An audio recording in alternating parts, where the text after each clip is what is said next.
Power is sculpted throughout history by varying ideals and individuals. In the past, powerful figures have shaped modern times through their values and actions. In effect, many individuals have been cemented into time, literally, through monuments. The war between the states in the 1800s brought forth the general whose ability to lead and influence was considered renowned and outstanding. General Robert E. Lee led the Confederacy powerfully and respectfully. For this reason, the city of Charlottesville, Virginia, chose to memorialize his power. Robert E. Lee, he was just above, he's a character above and beyond anything they knew at that time, I'm sure. He was a wonderful Christian man. He was, as a matter of fact. If General Lee were here today, I'll tell you what kind of man he was. If he was here today and he saw what went on in Charlottesville, he would tell those people to take his statue down. I know he would. That's the kind of man he was. In 1924, a statue was erected to commemorate Robert E. Lee. His statue was conceived and received in various manners, and controversy began to plague this monument. People have lost sight of what General Lee stood for and what caused the Civil War, and have twisted its meaning and expressed it in the form of anger and racism. The connotation of the Confederacy has become one of slavery, and the statue of Lee stands as a representation of Confederate values, but those values mean different things to different people. Confederacy to me, they were standing up against tyranny of the federal government, defending ourselves because we were invaded by a Northern Army. We were defending our homes and to stand up for states' rights. But we did not go to war for slavery. Think of the Confederacy, the main thing I think about is slavery. I associate it with the South. Think of the Confederacy, I think of how people still wanted slavery to still be here in the South and how they didn't want it to be abolished. In modern times, General Lee's monument has raised controversy, for not all have the same perception of the monument's meaning. Some see the statue as a symbol of patriotism and are proud of the power Lee evokes. On the contrary, some see the statue as a symbol of racism and are disgusted by its biased implications. Preceding a campaign comprised of those appalled by Lee's memorial, the Charlottesville City Council voted for the statue's removal. However, those who defended the statue declared its removal unlawful. In March of this year, defendants of the memorial sued the town council. Getting bussed in. I have reports of people perhaps being bussed in, people coming in from out of town because they don't know where the Emancipation Park is, the former Lee Park is. So they're asking for directions, they're coming with shields, they're coming with aerosol cans, they're coming with helmets. So there's people who are coming to also incite violence who perhaps aren't members of that group. There's counter-protesters. Soon thereafter, violent protests began to arise. White supremacists, neo-Nazis, and Ku Klux Klan members planned a protest called Unite to Right on August 12th this year with the purpose of defending the Lee statue and other Confederate memorials in Charlottesville. I think this is a small group of very radicalized racist people, neo-Nazis, alt-right, KKK, whatever you want to call them, that are determined to increase violence, determined to increase anger, determined to really disturb our communities. I mean, I remember years ago as a kid when the Nazis wanted to march in Skokie, a suburb of Illinois, of Chicago, where a lot of Holocaust survivors live. This is intentionally trying to rile people up. And so that's why people shouldn't respond with violence. The extremists were met by a mob of counter-protesters, and the protests swiftly became chaotic and violent. I always knew that there were people like that around. And even here at UVA, some people want to say that, oh, they're gone, thank God they're gone now, oh my gosh, I can't believe they came. But the fact of the matter is some of those people were citizens here. It's not all from the outside. Subsequent to the riots, the city of Charlottesville ordered that the Confederate statues, including the monument of General Lee, be censored. Although the Robert E. Lee Monument was once celebrated and profoundly honored by many people, controversy has enveloped it in modern times. Well, I mean, people have changed. You know, like I said, things have been up there for 100 years. You know, and all of a sudden, you know, people are angry about it and hate it. I just don't get it. I mean, the worst thing that we could do, that I feel, is remove these statues. Whether they're good or bad, history's history. I just don't think it should be erased. I think it's just a release for some people to think, well, we got that done. But when they do that, all they'll do is go to something else. They'll start off on Thomas Jefferson or George Washington or the Pledge of Allegiance or our own flag. If you go by people that died, more people have died underneath the American flag than they have anything else. Because it's such a huge part of our history, some people want to forget about it, and some people want to remember it, because that's what America is, because what we've gone through is what makes us who we are now.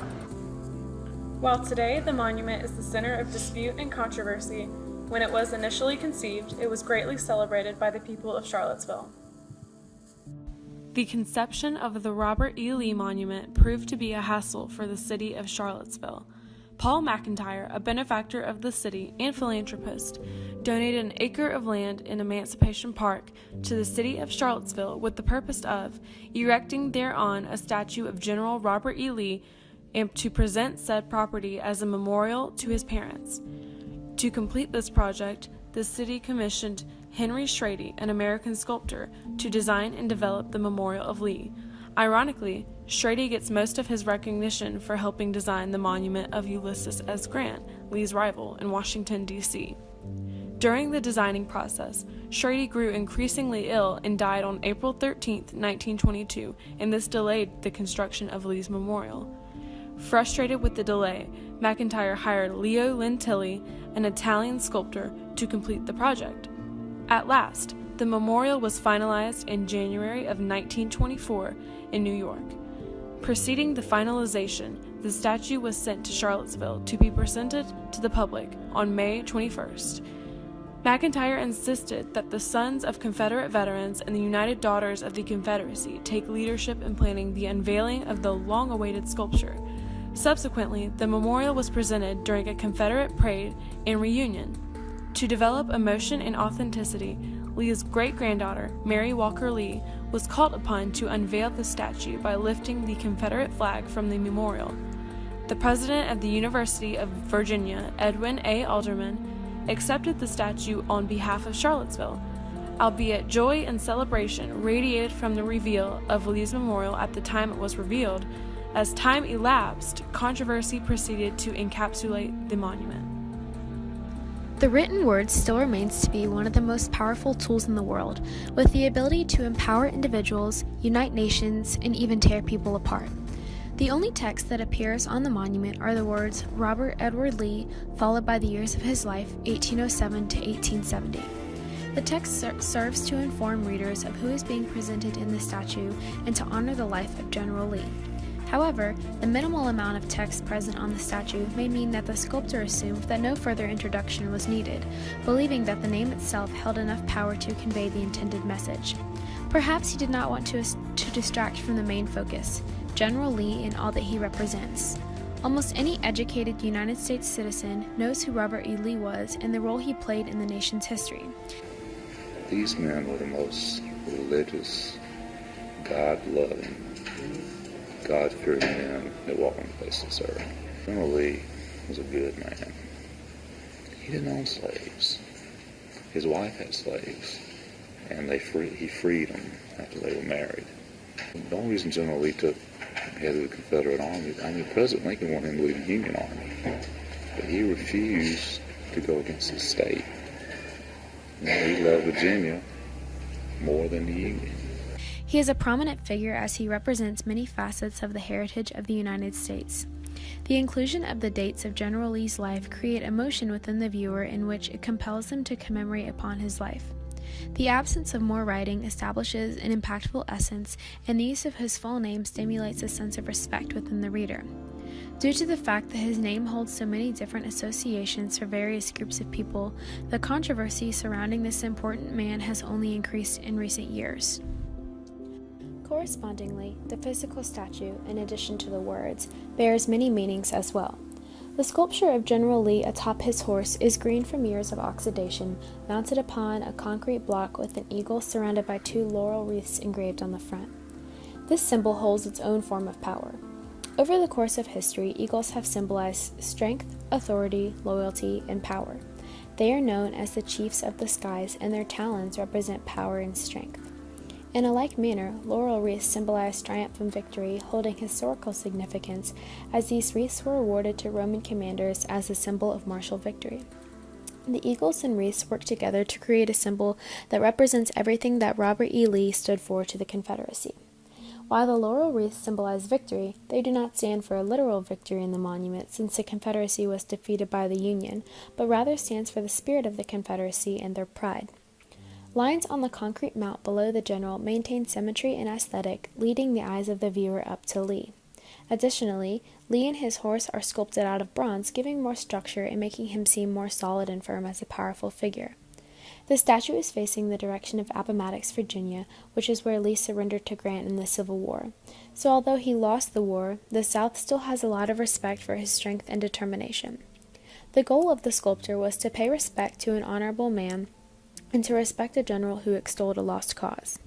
Some associate the memorial with feelings of fortitude towards General Lee, while the mere mention of his name can spark riots in others. The name and figure of this man have the power to start nationwide outbreaks of rage and violence. The monument is simple, yet conveys the intended message and carries meaning. It honors and dignifies a general who fought valiantly. The statue is a physical reminder of the impact that General Lee had on the United States and how his character has manifested itself as a representation of power. The Confederacy has a connotation of being pro-slavery, and that has left its mark on society in the form of racism. This exemplifies the power of the statue as the values of the Confederacy still linger in today's society. History is what it is. You need to learn from history.